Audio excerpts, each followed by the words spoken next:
Cái gói hành là lúc mình gửi đi quấn chống sốc, quấn bia cẩn thận mà giờ bây giờ nhét nữa là cái túi bóng. 5 bé thôi.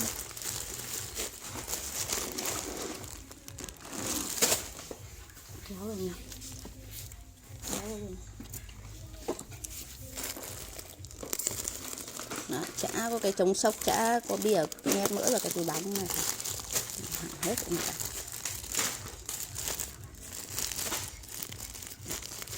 Quấn đi cẩn thận.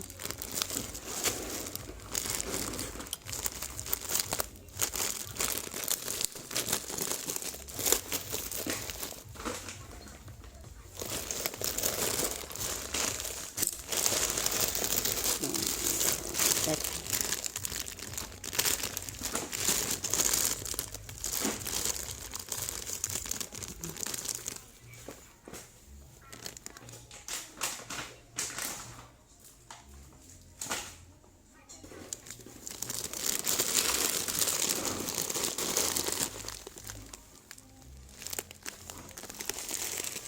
Cắt cái này ra thì còn